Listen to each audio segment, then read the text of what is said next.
yeah, so as always, I recommend listening at 1.5 or 2 times speed. It's part of their racket to find whatever they can to, paint the victim in a victim blaming way. Like I said, if it hadn't been that I had a protest history, it would have been something else. We've already seen how they've used literally the fact that I smoke Black and Milds against me, which is not illegal at all. Anything they can get. It's not about me, it's about them. I know I've made that point a few times, but just to hammer home that this was always about sexual slavery and them targeting me on that basis. And that the protest history was a convenient thing for them to try to use against me after the fact to prevent a legitimate investigation into this huge sex trafficking, rape trafficking ring. I also want to say, just as an aside for myself, I don't regret anything in life, and I don't regret my protest history.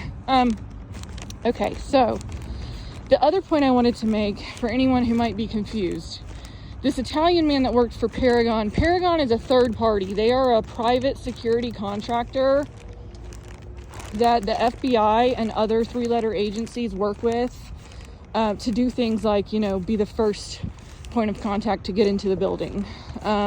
So they technically, they contract with the FBI, but they're their own private thing. In November, I believe it was, it must have been early November 2023, I looked up the Paragon website and made a report saying that the Italian man who was working these days at the Charlotte FBI field office is definitely involved in organized crime. So I've done my part on that, reported him to his employer as well as to the FBI directly. Let's see here. Okay, yeah. So I get there to the place that I was falsely imprisoned, and the first thing they did is put me in a room. Multiple psych techs, that's what they call the people who work there, psych techs. Multiple psych techs, female psych techs in the room, and check my body, my naked body, and put me into some sort of scrubs, out of my clothes and into some sort of scrubs. And I was in the downstairs area. It's like an quote unquote ER part of the psych hospital.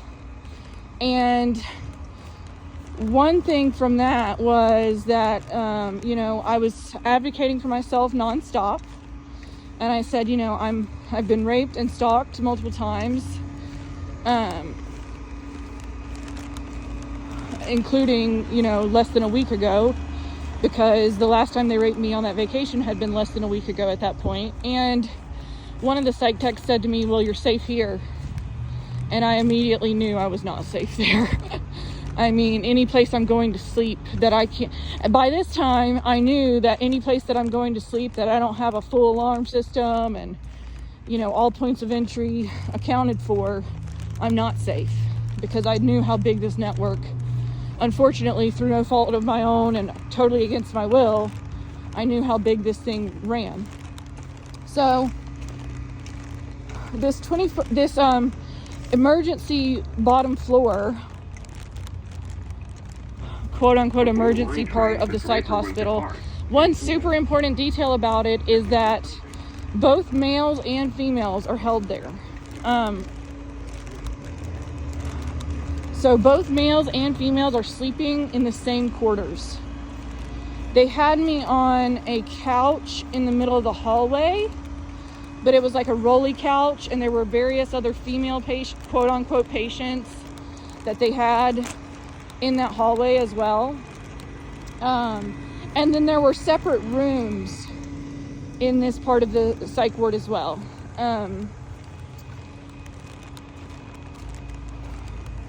There were separate rooms with doors too. And it seemed like they had the males mostly there in those rooms. There were a couple females in those rooms, and I think that it was one per room, sleeping per room in those, but I'm not sure. There might have been 2 mattresses in some of those rooms, but either way, this is males and females being housed in the same quarters, and that's a recipe for disaster no matter what. it ended up being a recipe for disaster in my case. But I just want to make the point that it's never a good idea. Anytime people are being held against their will, it is never a good idea for males and females to be housed in the same area. So I talked to, they had this affidavit with quote unquote my dad's statement on it. So I didn't see this affidavit until I went in this room with this black female psychiatrist. And before I went in the room with her, I asked her if I had time to brush my teeth, and she was like, you got to think that these psychiatrists are seeing things through the lens of psychiatry, which is already, they're looking for evidence. It's just true. It's ideological. They're looking for evidence to confirm that the people who are there are crazy.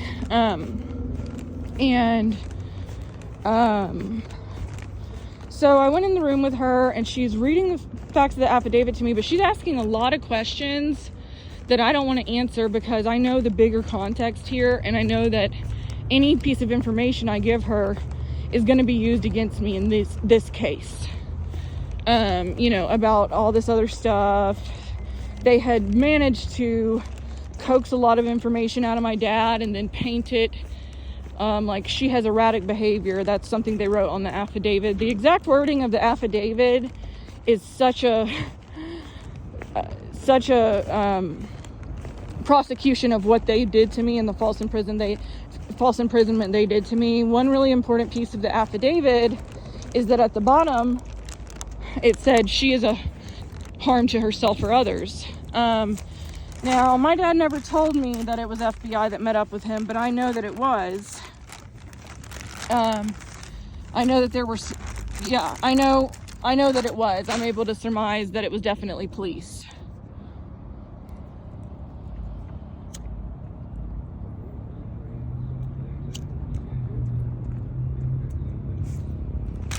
So to be clear, they had my dad.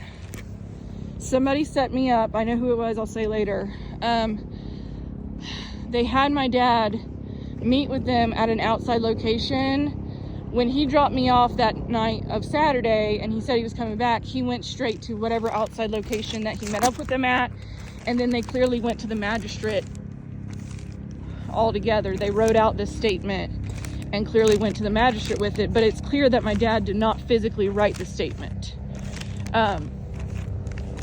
They put she is a harm to herself or others. Now, you cannot have someone, by law, you cannot have someone held on a psych hold unless you confirm that they're a harm to themselves or others.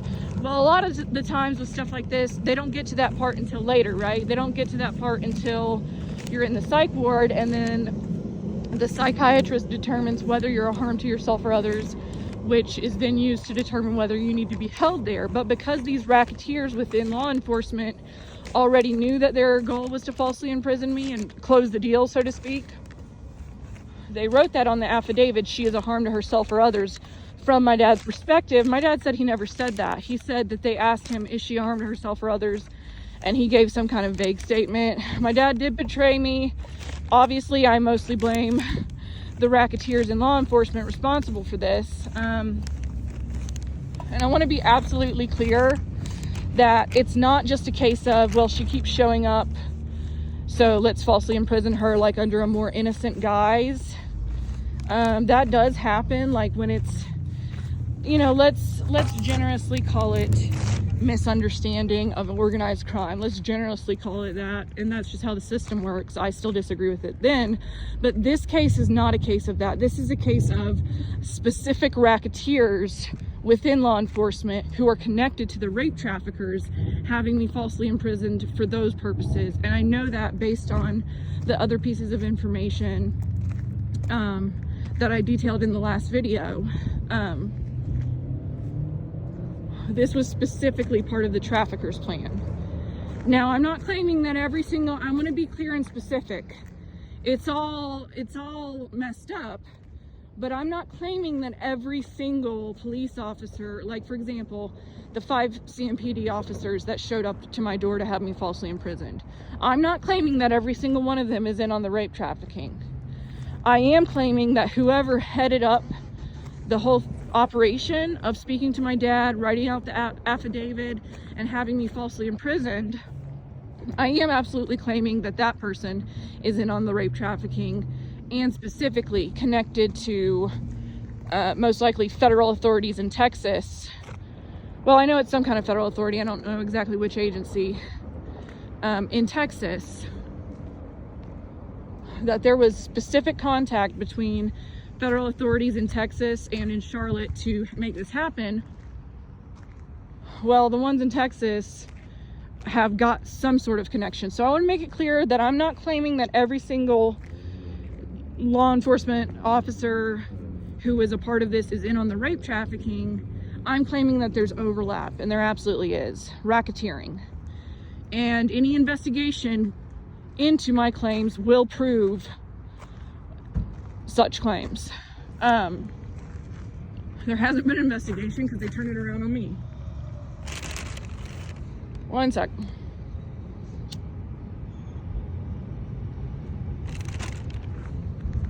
But they do always plan to turn it around on the victim. I know that for a fact, based on my time in the psych ward. I don't know if I shared earlier in the videos, I can't remember if I did or not. One of the other women being held in the psych ward, I heard the psych tech come up to her and say, "Do you know why you're here? You're here because you kept claiming that people were sexually assaulting you." Same thing, same racket. It's part of their whole thing. So I talked to the black female psychiatrist, the intake one. It did not go well, you know, mostly because I saw the bigger picture. At the time, I was still understanding how the 3-letter agencies are involved in this already, and that I'm not going to give. She was asking all these, you know, psychiatric questions and all this stuff about my life, and no, I'm not going to answer all those questions because it's not as simple as me getting out of the psych ward right now. It's a bigger and longer thing, and I know that any information is going to be used against me. However, I did tell her, you know, they've been stalking me and raping me. They raped me and my mom. I've been to the FBI office. I have an FBI contact already set up. And she believed me about the rape. She said, no one deserves to be raped. No one. So this black female psychiatrist believed me about the rape, which means something. But it wasn't enough for her to not falsely imprison me. Now, again, the entire basis of me being falsely imprisoned, I would have never been falsely imprisoned if I had not been advocating for myself and trying to get the rapes to stop. That was the whole basis of me being there. So then the next day, okay, so that was the first day I was there, and I am pretty sure I did not go to sleep that first night. I was admitted, well, no, I'm sorry, it's not technical I wasn't technically admitted. I was brought in on September 2nd. Well, by the time September 3rd rolled around, I was sleepy. I knew not to go to sleep because I was in a foreign environment. I'm not sure if I slept for a couple hours. I don't remember. I'm sorry, y'all. But I know I didn't get a lot of sleep that first night. My mom stayed out there in the waiting room for like the whole night, for hours and hours. They said to me, "Oh, call your mom when she, you know, your mom's here, call your mom." There's more on that. Well, so September 3rd, I did go to sleep. Okay, now here we get to something very big. I wake up probably around 5 a.m. on the morning of September 4th. Perhaps it was 6. I don't remember the exact time. I was extremely sweaty when I woke up. Some of the rapes have coincided with me waking up super sweaty. Again, remember, I don't have any memory of the actual rapes themselves. Sometimes I have a couple seconds of it, but it feels like a dream, and it takes me days to uncover those couple seconds. But that memory is like a dream, and, you know, sometimes it's a few seconds, sometimes it's literally a fraction of a second. And I'm open about that part of my story because it is something that happens to rape trafficking victims, and a way that your brain sometimes encodes this kind of trauma when you're in that drugged and powerless state. Again, when I'm being raped and they're videoing it, I'm not passed out, just totally conked out, right? Like, I appear lucid because whatever they're drugging us with is something that makes you appear awake, even though it blacks you out and blacks your memory out. I wake up around 5 or 6 and I asked to take a shower. And they said yes, and they let me take a shower, and it was a black bald psych tech who's a little bit overweight and very tall. He set up my shower bag, and I had already taken a shower at this facility in this, lower level, quote unquote, emergency ward, and I knew what goes in the bag. What goes in the bag is like shampoo, conditioner, and I believe a lotion, but they're all the same size. They're all super small. Perhaps something else, but no lubricant. Well, when he made my shower bag, he put petroleum jelly, this big tube of petroleum jelly, in my shower bag. So I took note of that. It seemed weird. Well, probably an hour or two after me waking up, I had the anal pain. Now, the anal pain, there's a whole lot there, but, at this point, I had noticed enough because they hadn't raped me that many times yet at this point. Sometimes it does take a couple hours for me to get, after waking up from one of the rapes, to get the anal pain. It usually takes at least an hour for me to start feeling the anal pain of the rape from the night before. Well, the biggest thing is, there's two things. As soon as I woke up, there were two male patients who were sleeping in the TV room, in the chairs in the TV room. That's not normal. They never did that. And I said, why are y'all sleeping in here? And the one quote unquote patient said to me, they just put us in here. We don't know nothing.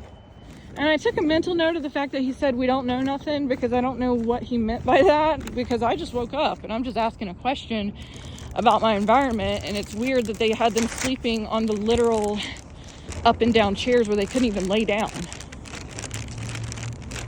Okay, so the biggest thing is that there was a black male patient with dreadlocks. Now, the first day that I got there, now remember, I already knew that Desi woman had followed the police car to us getting there, so I knew the traffickers knew I was there. The direct organized crime traffickers.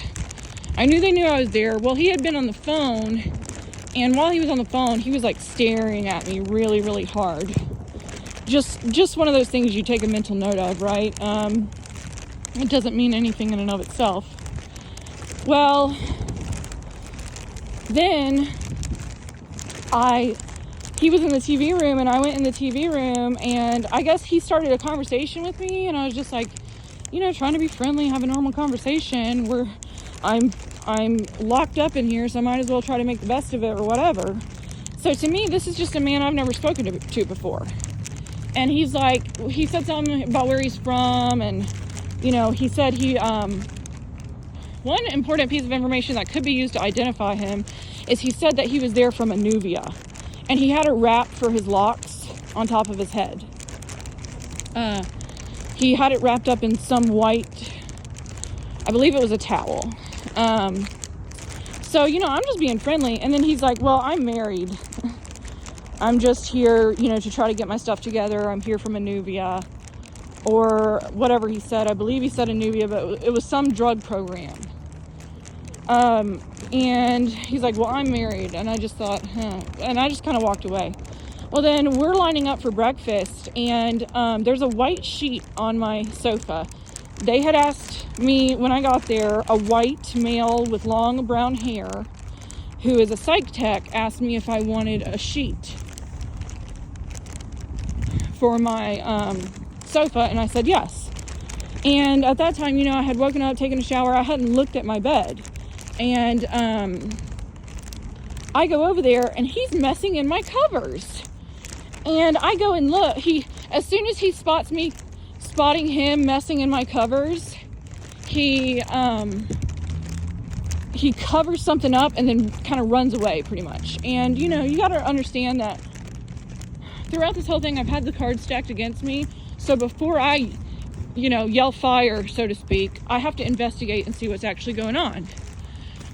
So like, you know, before I would confront him for doing something like that, I need to see what's going on first so I can be sure, because the cards are already stacked against me. I walk over to my sofa and there's a brown stain. The same brown stain that there was the night of the rape. Now, I'm sorry this is gross, but this is part of the evidence that I have. Because they always rape me anally, there's semen left over, but it's brown, you know, mixed in with, you know, nasty poop fluid, because they always rape me anally. So there was a spot like that on my bed. And then I kept looking at him. I saw that.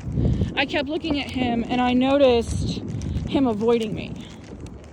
So that was the first thing that really said to me, oh shit, did this happen again here, really? And of course, anyone's gonna think, no way, because I'm in the middle of a hallway.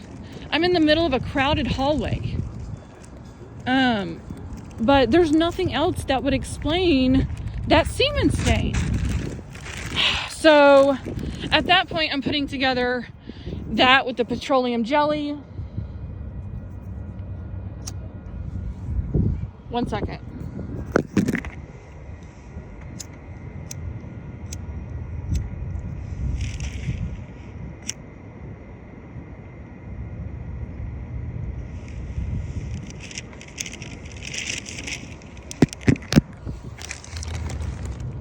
Sorry, y'all. At that point, I'm putting together that with the petroleum jelly and the we don't know nothing. And then there was a white psychiatrist who's in a wheelchair, who I saw the next day. They have you see a doctor every day. So that day, I saw him, and it was before I had really put together the rape of the night before. He said, well, Dr. So-and-so, the black female doctor, said that you were squirting. She said you were acting weirdly and you were squirting toothpaste in your mouth. I said, I did that because I didn't want my breath to stink before I was talking to her, you know? So it goes to show you how they're looking for anything to paint the people being held there as crazy. In my case, I'm definitely not crazy, and I don't have any psychiatric issues. Well, and I will say, anyone listening to this who believes in psychiatric ideas, please go and do some research. There's a long history of psychiatry being used to cover for organized crime, cover for experiments conducted by the three-letter agencies. I'm not going to go into all that right now, but there's a long history of that outside of just me with the specific racketeering case. More on the specific racketeering later. So yeah, he's like, well, we can have you admitted. I think you're going to be admitted. And I stood up for myself, and I told him he should be ashamed of himself. And that the only reason I was being held there was the rape trafficking. So they, the psych techs move in on me and say I'm going upstairs to be committed. And at that point I said, I kind of like projected my voice so that everyone could hear me. I said, check the cameras from last night, because there were cameras in the hallway. I said, check the cameras from last night. Now, again, at the time, I'm not sure, because again, I have no memory or recollection of the rapes. And so I'm not sure what happened, because I think it's very unlikely that they raped me in the middle of the hallway. I think what they did was, and yes, I do think it was a mixture of at least one patient, because why else was he covering up the semen stain on my sheet, and the psych techs, or multiple of the psych techs. This type of stuff does happen. These rape trafficking rings do exist within psychiatric hospitals. We know for a fact that rapes happen inside jails. So why would you think that a place that people are being held involuntarily, just because it's psychiatry, why would you think that that's impossible there? It's not. Well, the petroleum jelly clued me in on that. So I Yeah, I was like, y'all need to check the cameras from last night. And that same bald, black, overweight, super tall guy who, psych tech, who had put the petroleum jelly in my bag, rushed up to me and he was like, we have a female. Her name is Kennedy. I think he said Kennedy. I can't remember exactly what he said her name was. Maybe he said Christine or something. We'll have her check the footage. But I did make a ruckus, you know. Later that day, my anus was bleeding. This always happens. So my anus doesn't always bleed when they rape me, but when it does, it takes hours to start bleeding. And it bleeds to varying degrees.